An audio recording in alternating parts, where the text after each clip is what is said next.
हमारे वार्ड में तो नहीं आई है। ఇందిరాగాంధీ గారు మరి వారు ప్రధానమంత్రిగా ఉన్నప్పుడు ఆ రోజు అనేకమైనటువంటి వినూత్న కార్యక్రమాలు చేపట్టి మహిళల కోసం ప్రత్యేకంగా కార్యక్రమాలు చేపట్టినటువంటి మొట్టమొదటి మహిళా ప్రధానమంత్రి మాజీ మంత్రి ఇందిరాగాంధీ గారిని చెప్పక తప్పదు.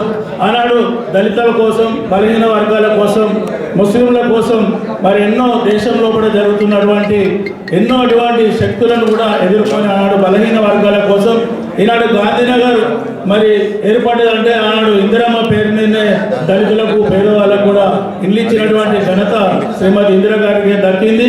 మరి హరిజన్, గిరిజన్, ముస్లిం మైనార్టీలందరూ కూడా ఈ దేశంలో ఉన్నటువంటి ప్రజాస్వామ్యబద్ధంగా అందరికీ కూడా మరి ఫలితాలు అందే విధంగా వారు పనిచేయడం చాలా గొప్ప విషయం. ఆ విధంగా మరి ఈనాడు వారి యొక్క సేవలు ఇంకా చిరస్థాయిగా కాంగ్రెస్ పార్టీ ముందుకు తీసుకుపోతుందని చెప్పి మరొకసారి మీ అందరికీ కూడా మరి ఆమె జన్మదిన సందర్భంగా వాళ్ళకు శుభాకాంక్షలు తెలియజేసుకుంటూ రాబో రోజుల్లో కూడా ప్రతి ఒక్క మహిళా నాయకురాలు కూడా ఇందిరమ్మను స్ఫూర్తిగా తీసుకొని ముందుకెళ్ళాలని చెప్పి మరొకసారి మీ అందరికీ కూడా పేరు పేరున జయంతి శుభాకాంక్షలు తెలియజేసుకుంటూ అవకాశం ఇచ్చినట్టు. మరి ఇందిరాగాంధీ గారు ఒక మహిళా ప్రధానిగా, అతి శక్తివంతమైన ప్రధానిగా ఉన్నారు. మరి వాళ్ళ కాలంలోనే సంక్షేమ పథకాలు కానీ, అభివృద్ధి కార్యక్రమాలు కానీ మొదలు చేయడం జరిగింది. తన ఒక మంచి పవర్ఫుల్ లీడర్ ఇందిరాగాంధీ గారు. మరి తన ఆశయాలకు అనుగుణంగా కూడా సంజయ్ అన్న గారు ఈరోజు మన జగిత్యాల ఎంతో అభివృద్ధి పదంలో నడిపిస్తున్నారు. మరి డబుల్ బెడ్రూమ్ కానీ తెలంగాణలో ఎక్కడ లేని విధంగా మరి సంజయ్ అన్న గారు 4520 డబుల్ బెడ్రూమ్లు గతంలో తెచ్చిర్రు. మరి దాని మౌలిక వసతులకు కూడా కొన్ని డబ్బులు మరి మళ్ళీ ఒక 50 కోట్ల వరకు తక్కువ పడుతున్నాయని చెప్పి మరి ఒక మొదటి విడతగా 20 కోట్లు కూడా సంజయ్ నగర్ తేవడం జరిగింది దాని అభివృద్ధి కోసం. దానిలో రోడ్లు కానీ, వాటర్ ఫెసిలిటీస్ కానీ, మోర్లు కానీ మొదలైన కార్యక్రమాలకు సంజయ్ నగర్ తేవడం జరిగింది. సీఎం రిలీఫ్ కూడా ఎక్కడ కూడా లేని విధంగా మన జగిత్యాలనే అతి ఎక్కువగా వస్తున్నాయి. దానికి కారణం మరి మన సంజయ్ నగర్ ప్రతి చెక్కులు కూడా, ప్రతి ఒక్క అప్లికేషన్ కూడా తీసుకెళ్ళి అక్కడ ఫార్వర్డ్ చేసి తనే స్వయంగా కూర్చొని మరి తెస్తున్నందుకు వారి అందరికీ ధన్యవాదాలు తెలియజేస్తున్నాను సంజయ్ గారు. మరి కళ్యాణ లక్ష్మి కూడా అన్ని నియోజకవర్గాల కంటే కూడా మనకే ఎక్కువ వస్తున్నాయి. దానికి కారణం సంజయ్ గారు. మరి అభివృద్ధి పథంలో నడిపిస్తున్నటువంటి ఇప్పుడు జగిత్యాలలో కూడా పాత వర్కులన్నీ పెండింగ్ ఉన్న వర్కులలో కూడా మరి గతంలో 7 కోట్ల రూపాయలు పెండింగ్ ఉన్న వర్కులు ప్లస్ ఇప్పుడు ఒక 25 కోట్ల రూపాయలు మళ్ళీ తేవడం జరిగింది. రోడ్లు కానీ, డ్రైన్స్ కానీ మొదలైన అన్నిటికీ ఇప్పుడు పనులు జరుగుతున్నాయి. తన కృషితో మెడికల్ కాలేజీ రావడం జరిగింది. మరి ఇప్పుడు అడ్వాన్స్ టెక్నాలజీ సెంటర్ ఒకటి కూడా రావడం జరుగుతుంది. దాంతో నిరుద్యోగులకు కూడా ఉపాధి దొరికే అవకాశాలు ఉన్నందున వారికి ఒకసారి ధన్యవాదాలు తెలియజేస్తున్నాను. ఈరోజు ఇందిరాగాంధీ గారి జయంతి పురస్కరించుకొని ఇంత చక్కటి కార్యక్రమం నిర్వహించినందుకు చాలా సంతోషంగా ఉంది. ఎందుకంటే భారతదేశం మొట్టమొదటి మహిళా ప్రధానమంత్రి ఎవరైతే ఉన్నారో అంటే మన ఇందిరాగాంధీ గారే. నేటికి 1966న అప్పుడు మహిళలు ముందడికి వచ్చటానికే వెనుక అడుగేసే రోజులలో అప్పుడు ఇందిరాగాంధీ గారు ధైర్యం చూసి అందరూ నేర్చుకోవాల్సిన విషయం. అదేవిధంగా 2019లో మన సంజయ్ అన్న గారి ప్రోత్సాహంతో చాలా మంది మహిళలు జగిత్యాల గడ్డ మీద ఎంతో పదవులు పొందినారని చెప్పి సభముఖంగా నేను గుర్తు చేస్తున్నాను. అదేవిధంగా పార్టీలను కానీ ఎక్కడన్నా కానీ కూడా మహిళలకు సంజయ్ అన్న ప్రాధాన్యత ఇస్తూ ఉంటాడు ఖచ్చితంగా. వేరే ఎక్కడైనా కానీ ఏదైనా ఉండొచ్చు, కానీ సంజయ్ అన్న దగ్గర మాత్రం మర్యాద మాత్రం బాగుంటుందని చెప్పి అందరికీ తెలుసు. అదేవిధంగా ఈరోజు కూడా ఒక కార్యక్రమం నిర్వహించిండు సార్. ఎందుకంటే సహబంధి భోజనం అని చెప్పి భోజన కార్యక్రమం నిర్వహించిండు. దానికి మేము ప్రత్యేక ధన్యవాదాలు తెలియజేస్తున్నాను సార్ గారికి. మరి ప్రతి భారత పౌరులు ఇందిరాగాంధీ గారిని జ్ఞప్తి చేసుకోవాలని అవసరం ఎంతైనా ఉంది. ఈ దేశం కొరకు ప్రాణాలు అర్పించిన కుటుంబం అంటే అది ఒక గాంధీ కుటుంబం చెప్పక తప్పదు. వారికి ప్రాణాపాయం ఉందని చెప్పినా కానీ నా చివరి బొట్టు వరకు నేను ఈ దేశం కొరకే ఉంటా అని చెప్పి వాళ్ళ సయాన వాళ్ళ గన్మెల్లే ఆమెను చంపారు. కాబట్టి దాని తర్వాత రాజీవ్ గాంధీ కానీ ఎవరైనా ఈ దేశం కొరకు ప్రాణాలు ఇచ్చారంటే ఒక గాంధీ కుటుంబం చెప్పాలి. మరి ఆ రోజు రాజభరణ రద్దు కానీ, బ్యాంకుల జాతీయకరణ కానీ, ఈ భూమి ల్యాండ్ సీలింగ్ కానీ, మరి గరీబ్ హఠావ్ అని 20 సూత్రాల పథకాలని ఎన్నో కార్యక్రమాలు చేపట్టి ఈరోజు ఈ భారతదేశం ఈ స్థాయికి ఉందంటే కొద్దిమంది నాయకులు చెప్తారు ఏం చేశారని. స్వాతంత్రం వచ్చినాడు ఒక గుండు సూది కూడా ఇక్కడ తయారయ్యే పరిస్థితి లేదు. ఏ ఊళ్ళో రోడ్డు లేవు, ఏ ఊరికి కరెంట్ లేదు. ఎన్నో సౌకర్యాలు చేసి ఈ స్థాయికి తీసుకొచ్చిందంటే అది కాంగ్రెస్ పార్టీ అని చెప్పక తప్పదు. మరి ప్రతిపక్షాల వాళ్ళు ఏదో మాట్లాడుతుంటారు, చేసిన ఉన్నాను అనుడే మన భారతదేశంలో జరుగుతున్నాయి. ఇప్పుడు మొన్న కూడా ఇప్పుడు కాంగ్రెస్ ప్రభుత్వం వచ్చింది, 11 మాసాలైంది. మేము చెప్పినవన్నీ కూడా చేస్తున్నాం. ఒకసారి చేయలేం కదా. ఉచిత బస్సు 5 కానీ, 200 యూనిట్ల వరకు కరెంట్ కానీ, 500 సిలిండర్ కానీ, ఎన్నో కార్యక్రమాలు. సంజయ్ కుమార్ గారు ఈ పెన్షన్లు కానీ, ఇవి కళ్యాణలక్ష్మి కానీ, అక్కడ ఎన్నో వందల కొద్ది ఉంటాయి. అక్కడ వారు ఎంబడి పోయి అక్కడ ఉండి జగ్చాలి సీఎం రిలీఫ్ ఫండ్ ఇవన్నీ అక్కడ ఎంబడి ఉండి వాళ్ళు శ్రద్ధతోటి తీసుకొని వచ్చుట్లా ఇంత తొందరగా ఇస్తున్నారు. ప్రతి వారం ఒకసారి పంచాయతీ వస్తుంది ఇక్కడ కార్యక్రమాలు. కాబట్టి ఏదైనా అభివృద్ధి చేసే వాళ్ళని మనం గుర్తించాలి. మరి ప్రతిపక్ష నాయకులు వస్తుంటారు, ఏవో చెప్తుంటారు. వాళ్ళు ఉన్నప్పుడు కూడా ఎన్నో చేయలేదు. 12% రిజర్వేషన్ ఇస్తారని ఇచ్చిరా, దళితుల్ని సేవ్ చేస్తారో చేసిరా, 3 ఎకరాలు ఇస్తారు. మేనిఫెస్టోలో పెట్టినంత మాత్రాన సాధ్యాసాధ్యాల మీద టైం ఉంది. ఇంకా 4 సంవత్సరాల టైం ఉంది ఈ ప్రభుత్వానికి. మరి సంజయ్ కుమార్ గారు కూడా అభివృద్ధి చేద్దామనే ఉద్దేశంతో కాంగ్రెస్ పార్టీ ముఖ్యమంత్రి రేవంత్ రెడ్డి గారి మద్దతు చేస్తూ ఆయన మద్దతుతోటి ఆ నిధులు తీసుకొచ్చి ఈ వార్డులలో కానీ, పట్టణాల్లో కానీ, గ్రామీణ ప్రాంతాలు అభివృద్ధి చేయాలని ముందుకెళ్తున్నారు. మొన్ననే మహిళా డిగ్రీ కళాశాలకు 5 కోట్ల రూపాయలు మంజూరు తీసుకొచ్చారు. అట్లాగే ఇక్కడ కావాల్సిన ఎస్సీ రెసిడెన్షియల్ కళాశాల కూడా కొరట్ల వేరే కానీ తరలిస్తే మళ్ళీ దాన్ని జగ్త్యాలు తీసుకొచ్చారు. ఇప్పుడు ఎలక్షన్ పీరియడ్లో అన్ని నౌకాపల్లి కాడ అలాట్ చేసారు కానీ మౌలిక సదుపాయాలు లేవు. దానికోసం స్పెషల్ కార్డు తీసుకొచ్చారు. మరి ఇవన్నీ తీసుకొచ్చారంటే రేవంత్ రెడ్డి గారికి సపోర్ట్ చేసి తీసుకొచ్చారు. కొంతమంది రకరకాల చెప్తారు, దానికి మనం బాధపడుతున్న పనులు ఎవడేమని అనుకోని జగిత్యాల ప్రాంత అభివృద్ధి కొరకు శాయశక్తులు పనిచేస్తున్న ఎమ్మెల్యే గారికి ఈ వేదికను మరొకసారి ధన్యవాదాలు చేస్తూ సెలవు తీసుకుంటున్నాం. జై హింద్, జై కాంగ్రెస్. ఇప్పుడే స్మరించుకుంటూ దివంగత మాజీ ప్రధాని శ్రీమతి ఇందిరాగాంధీ గారి జయంతి సందర్భంలో నివాళులు అర్పించడం జరిగింది.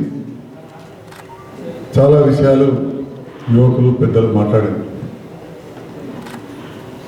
ఈ దేశంలో ఎంతోమంది రాజకీయ నాయకులు స్వతంత్రం తర్వాత వచ్చిన వాళ్ళు ఉన్నా అందులో మర్చిపోలేని ముద్ర వేసిందంటే ఇందిరమ్మ పేరు మీదనే ఎన్నో ప్రభుత్వాలు వచ్చినాయి. ఎంతోమంది రాజకీయ నాయకులుగా ఎదిగారు.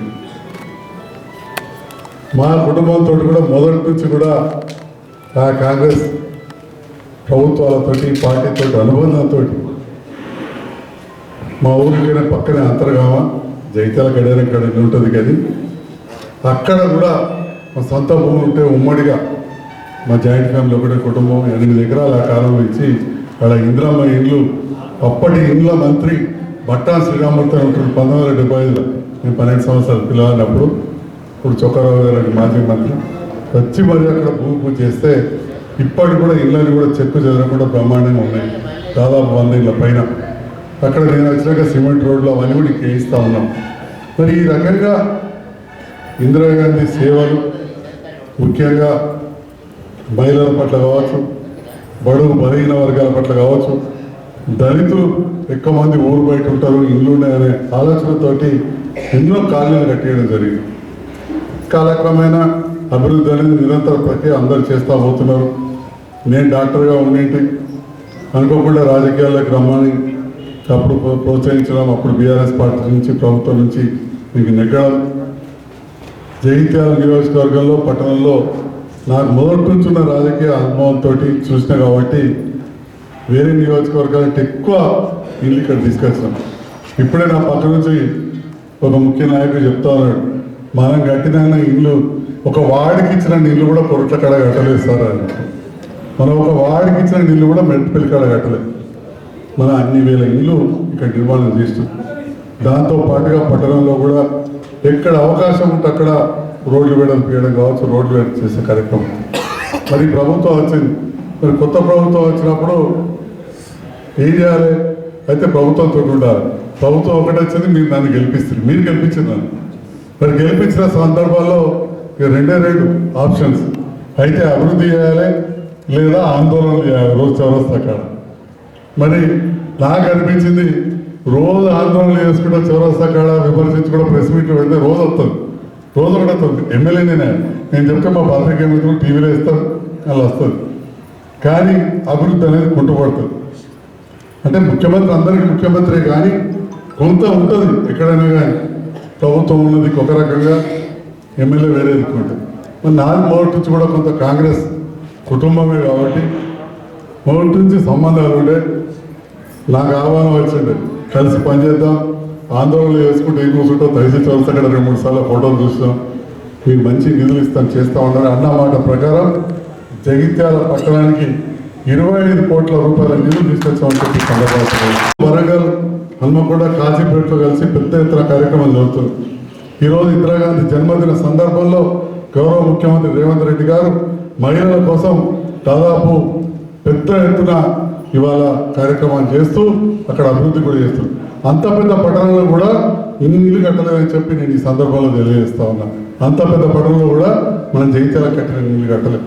అట్లనే మనం మెడికల్ కాలేజ్ మంచి ఏరియాలో తెచ్చుకున్నాం, మార్కెట్లు మంచిగా చేసుకున్నాం, ఇంకా ఇక్కడ మార్కెట్ కూడా చేసుకోవాల్సిన అవసరం. ఎంత చేసినా కానీ జగిత్యాల పట్టణం చాలా స్పీడ్గా పెరుగుతుంది. కాబట్టి మా తిరుమల అనుకుంటాడు ఇంకా నాకు బాగా కావాలనుకుంటాడు, ఎక్కడ మా కౌన్సిలర్ సార్ ఇక్కడ. కానీ ఒకటి మాత్రం చెప్పగలుగుతా, అంతకుముందు ఇప్పుడు 7-8 వార్డులు, అప్పుడు ఒకటే వార్డు కింద ఉండే. అప్పుడు 5 ఏళ్ళు ఎన్ని చేసినాం, అంతకు 500 పనులు చేసినామని చెప్తాం. అంతకు 500 10 పనులు చేస్తాం ఒక్కొక్క వార్డు. ఇంకా కూడా చేస్తాం. తులసినగర్ మా పవన్ ఇప్పుడే మాట్లాడి అక్కడ ఎన్ని చేసినా ఇంకా నాకు తక్కువ పెట్టిన అంటాడు. దగ్గర ఇంకో 50 నుంచి 75 లక్షల పనులు అక్కడ చేయబోతున్నాం.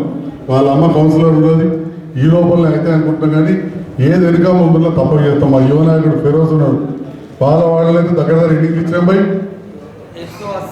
180 ఇళ్ళు ఒకే ఒక వాడకట్టుకు ఇచ్చిన 13వ వాడకు 180 ఇళ్ళు. అంటే ఈ రకంగా ఒక్క దళితులకే 400 ఇళ్ళ పైన ఇచ్చినాం, ముస్లింలకు 900 ఇచ్చినాం, మిగతా బీసీలకు 3000 ఇళ్ళు ఇచ్చినాం. 3000 ఇళ్ళు అవన్నీ కూడా అతి త్వరలోనే అక్కడికి పోతారు. బాగుంది పని. ఇక అయినాక రోడ్లు అంటారు, కొన్ని రోడ్లు వేస్తాం. అటెన్గా గుడి కట్టాలి, చర్చి కట్టాలి, మసీద్ కట్టాలి, బడి కట్టాలి, దవాఖాన కట్టాలి. మరి ఇవన్నీ చేయాలంటే నేను తహసీల్ చౌరస్తా అక్కడ కూర్చొని ఆందోళన చేస్తున్నాం, నా ఆఫీస్లో కూర్చొని ప్రెస్ మీట్ పెడితే కావు. మరి 20,000 మంది ఒక ఇక్కడనే ఉండరు. అట్లనే రాయకల్లో కూడా అదే సమస్య, రోడ్లు ఆగిపోయిండే. మొన్న పోయిన కాంట్రాక్టర్లు 3 కోట్ల బిల్లులు ఇప్పించినా 2,88,00,000తోటి రోడ్లు డ్రైన్ చేసే కార్యక్రమాన్ని మొదలుపెట్టించినాం. దాంతో పాటుగా ఆర్ఎండ్బి పంచాయతీ రోడ్లు ఇవన్నీ తీసుకురావాలి. మీ అందరికీ సవినయంగా చెప్తా ఉన్నా, మీడియా ద్వారా ఇలా పల్లె దవాఖానాలు అనేవి పల్లెలలో పెడతా ఉంటారు. మొన్న ఇక్కడికి వచ్చిన అధికారులు, వైద్యాధికారులు వేరే జిల్లాకి వచ్చారు. సార్ మన జగిత్యాల ప్రాంతానికి వచ్చినన్ని పల్లె దవాఖానాలు ఇలా చాలా కూడా కరీంనగర్ ఏరియాకి రాలేదని చెప్తా ఉన్నారు. అంటే ఒక డాక్టర్గా మీరు గెలిపించడం, నేను గెలిచా అంటలేను, మీరే గెలిపించున్నాను. గెలిపించడం నేను, మరి నేను ప్రైవేట్ డాక్టర్, కానీ ప్రజలకు ప్రభుత్వ వైద్యం ఎక్కువ అందాలనే ఆలోచనతో మరి కార్యక్రమాలు చేస్తూ ఉన్నాం. వ్యవసాయ విషయాల్లో కూడా ఏ చెరువు కంటే ఆ చెరువుకు ఎన్నడూ పెట్టిన తూము చేస్తాం. ఇవాళ ఈ కాలువలన్నీ కాంగ్రెస్ ప్రభుత్వం హయాంలో అయినాయి. కాలువలన్నీ అప్పుడు కాలువల మంత్రి ఎవరో నేను ఇప్పుడు చెప్పే అవసరం లేదు, నాకే అత్యంత దగ్గర కాలువల మంత్రి. అప్పుడు నాకే అత్యంత దగ్గర బంధువు. అప్పుడే కాలువలైనాయి. కానీ ఎన్నో చెరువులకు తూములు పెట్టలే, కొన్నిసార్లు చిన్న లింకులు కలపలే. అవన్నీ కూడా ఆ కుటుంబం నుంచి, రాజకీయ అనుభవం నుంచి వచ్చిన నేను చేయడం జరిగింది. మరి గత ప్రభుత్వ హయాంలో కూడా పనులు జరిగినాయి. వారు దాటినాక తెప్పదలు చేసినట్టు ఉండద్దు, గుర్తుంచుకుంటాం. కానీ కొందరు ఏంటంటే దేంట్లో కూడా నేనేదో చేయనట్టు, ఎవరో చేసినట్టు మాట్లాడుతూ ఉంటారు. మరి దానికి ఇంతకుముందు నా పక్కకే లేదు, మా సీనియర్ యాడ్ చేసిందనంటూ. ఇల్లు అంటే ఎవరో చేసినట్టు మీకేం గుర్తింపు ఎత్తలేరంటే అని తనే అన్నాడు. మనం ఒక వాడకట్టుకి ఇచ్చిన ఇల్లు కూడా కట్టలేదు, ఇల్లు కూడా కొరట్ల కడ కట్టలేదు, ఆలోచి ప్రెస్ మీట్ పెడతాం జగిత్యాల కాడ. మనం ఒక వాడకట్టు కట్టిన ఇల్లు కూడా మెట్పల్లి కాడ కట్టలేదు, ఆలోచి ప్రెస్ మీట్ పెట్టి దాన్ని ఏదో ఆరిపోతున్నారు. కాబట్టి కొన్నిసార్లు అవకాశం వచ్చాక చెప్పాల్సిన అవసరం ఉంటుంది. రేవంత్ రెడ్డి గారి నేతృత్వంలో తప్పకుండా ఆయన కూడా రైతు బిడ్డ, కొత్తగా వచ్చింది. ప్రజాపాలన మొదలుపెట్టిండ్రు. ఏడాది నాకు బాగా గుర్తు, అప్పుడు నేను ఓడిపోయిన తెలంగాణ వచ్చినాక 4 ఏళ్ళు పట్టింది రైతు బంధు ప్రారంభించడానికి. 4 ఏళ్ళు పట్టింది. మన జైత్యాలకు నిధులు ఇల్లు రావాలంటే 4.5 సంవత్సరంలో పట్టాల ప్రభుత్వం వస్తే 2018 మే నాడు మనం ఇళ్లకు భూమి పూజ చేసాం. 2018 మే అంటే 4.5 ఏళ్ళకు వేసగా కాంట్రాక్ట్ రిటర్న్ పోయింది. నేను గెలిచాక మళ్ళీ ఏడాదికి ఇంకో కాంట్రాక్టర్ని పట్టుకొచ్చి నా దగ్గర వాళ్ళని తీసుకొస్తే అందులో నాకేదో వచ్చినట్టు చూసింది. మరి నాకేదో అంత లాభం అయ్యేది ఉంటే మరి వేరే ఎమ్మెల్యేలు ఎందుకు కట్టలేదు?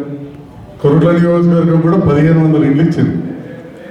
అవే కట్టలేదు అని మాకింత పూర్తి చేసి అదనంగా తెచ్చుకున్నాం. ధర్మపురికి ఇచ్చింది, వేరే కాడ అంతనే కూడా ఇచ్చింది రాష్ట్రం అంతా. కాబట్టి ఈరోజు రేవంత్ రెడ్డి గారి నేతృత్వంలో జగిత్యాల పట్టణాన్ని తప్పకుండా అభివృద్ధి చేస్తాం. మెడికల్ కాలేజ్ మీరు చూసారు, 10 పైసలు అయిండే, మిగతా అంతా కూడా చేయాల్సింది ఉండే, అది కూడా చేస్తూ ఉన్నాం. అదేవిధంగా కొత్తగా ఉద్యోగాల కల్పన కూడా జరిగింది. స్టాఫ్ నర్సులు కావచ్చు, టీచర్లు కావచ్చు, పోలీసు ఉద్యోగులు కావచ్చు, ఇంజనీరింగ్, పంచాయతీరాజ్, వాటర్ వర్క్స్, వీటన్నిటిలో కూడా కొత్త ఇంజనీరింగ్ వాళ్ళకు ఉద్యోగాలు ఇచ్చడం, అదేవిధంగా టీచర్లకు పదోన్నతులు చేసి ప్రమోషన్లు ఇవ్వడం, ఇవన్నీ కూడా చేస్తూ గ్రామాన పట్టణంలో ఉన్న ప్రతి పాఠశాలకు అమ్మ ఆదర్శ పాఠశాల కింద పెట్టి బాత్రూంలో అవన్నీ సదుపాయాలు కూడా ఏర్పాటు చేశారని చెప్పి ఈ సందర్భంగా తెలియజేస్తా ఉన్నాం. కొన్నిసార్లు చెప్పే దాంట్లో తక్కువ చెప్తా ఉన్నారు. మరి మీరు అందరూ ఉన్నారు ఇక్కడ, ఇంకొక 12 మంది కన్నా ఇంటి బిల్లు కట్టడం బంద్ అయిపోయింది. ఇంకా చాలా మందికి కూడా వచ్చు. ఏమో బంద్ అయిందా? బంద్ అయిందని చెప్పి ఎక్కువ మంది తలక అవుతుంది. సిలిండర్ ధర 400 పైన తగ్గిందా? 920 కట్టేటోళ్ళు ఇప్పుడు 500కి వస్తుందా కాదా? ఒక్కసారి 500కి సిలిండర్ కష్టం వచ్చారు, చేయలేబట్టి వస్తున్నాయి కదా దాదాపు అందరికీ. Thank you. మరి ఈ రకంగా మహిళల కోసం ప్రాధాన్యత కొన్ని కార్యక్రమాలు జరుగుతున్నాయి. ముందు ఇంకా బాగా జరగాలని చెప్పి ఆకాంక్షిస్తూ మరి ఇందిరమ్మ పాలన అనేది ఎందుకంటే ఎట్లయితే మనం మంచి సుపరిపాలన ఇచ్చిన చాలామందిని పూర్వీకులను జ్ఞాపకం చేసుకుంటామో ఆ ఇందిరమ్మను స్మరించుకుంటూ ఈనాడు జన్మదిన వేడుకలు కూడా జరపడం జరిగింది. వీటికి హాజరైన అందరికీ, ఓపిక ఉన్న లబ్ధిదారులందరూ కూడా పేరు పేరున ధన్యవాదాలు తెలియజేస్తూ మరి ఇప్పుడు చెక్కులు ఇచ్చే కార్యక్రమాన్ని ప్రారంభిద్దాం. 170 మందికి ఈరోజు వివిధ ఆసుపత్రుల్లో వైద్యం అందిన వాళ్ళకు 46,90,000 రూపాయల చెక్కులు ఈరోజు పంచుతున్నామని చెప్పి సహకారం చేస్తున్నాం. మీరు నన్ను శాసనసభ్యునిగా గెలిపించక ముందు 46 లక్షల రూపాయలకు ఏడాదిలో కూడా ఎవరైనా తెచ్చారో లేదో నాకు తెలియదు. కానీ మీరు గెలిపించిన తర్వాత దాదాపు నెలకి 46 లక్షలు తెచ్చినట్టు తెస్తూ ఇప్పటికి ఒక 10 కోట్ల రూపాయలు ముఖ్యమంత్రి సాయం తెచ్చినాం. ఈ కొత్త ప్రభుత్వం వచ్చినాక ఒక 3 కోట్ల రూపాయలు తీసుకొచ్చినాయని చెప్పి సందర్భంగా రేవంత్ రెడ్డి గారి ఫోటోతో సహా అది ఉంటుంది. మరి ఈ చెక్కులు ఇచ్చిన సందర్భంలో ఈ చెక్కు తప్పకుండా బ్యాంకులు వేసేటప్పుడు ఈ జిరాక్స్ దగ్గర పెట్టుకోండి. ఈ పైది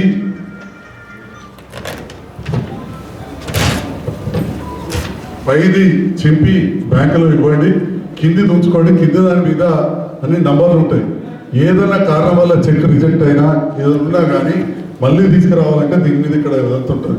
అంటే రేవంత్ రెడ్డి గారితో ఫోటో ఉన్న దగ్గర ఉంటుందండి. చెక్కి సంబంధించిన చెక్ డేటు, నంబర్ ఇవన్నీ ఉంటాయి, CMRF సంబంధించినవి. సో తర్వాత మనకు ఉపయోగం అవుతుంది. ఇది మన దగ్గర ఉంచుకోవాలి మొత్తం క్యాష్ అయ్యేంత వరకు. ఇది కూడా బ్యాంకులో వేసేటప్పుడు జిరాక్స్ తీసుకొని పెట్టుకొని వీలైనంత తొందరగా ఈ రోజు వేసేయండి. అందరికి తెలియజేస్తూ వార్డు వైజ్ పిలుస్తారు. వారికి పథకం గత ప్రభుత్వం ప్రారంభమైంది. ఇప్పుడు కూడా ఈ ప్రభుత్వం వచ్చిన తర్వాత కూడా ఎవ్వరికి పెళ్ళైనా కానీ వాళ్ళందరికీ కూడా ఇస్తున్నాం. అంటే గత పథకాలు మనం నడుపుకుంటూనే గత పథకాలు ఆపకుండా కొత్తగా ఇంటింటికి పేదవాళ్లకు ఉచిత కరెంటు 50 లక్షల ఇళ్ళకి ఇస్తున్నారు. 50 లక్షల ఇళ్ళకు ఉచిత కరెంటు. అదేవిధంగా సిలిండర్లు కూడా మీ అందరికీ తెలుసు, ప్రభుత్వమే 400 పైన కట్టుకుంటూ 500కే సిలిండర్ ఇచ్చే కార్యక్రమం ఇవన్నీ కూడా చేస్తూ ఉన్నాం. ఆరోగ్యశ్రీలో కూడా పెంచడం జరిగింది. ఇంకా ముందు ఎన్నో సంక్షేమ అభివృద్ధి కార్యక్రమాలు రేవంత్ రెడ్డి గారి నేతృత్వంలో ప్రభుత్వం జరుగుతాయని చెప్పి నేను ఆకాంక్షిస్తూ వారికి అందరి అండదండలు ఉండాలని, మీ అండదండలు ఆశీస్సులుంటే నేను కూడా జగిత్యాల ప్రాంత అభివృద్ధికి కృషి చేస్తా అని చెప్పి ఈ సవిధంగా మనం చేసుకుంటూ సెలవు తీసుకుంటాం. కార్యక్రమాన్ని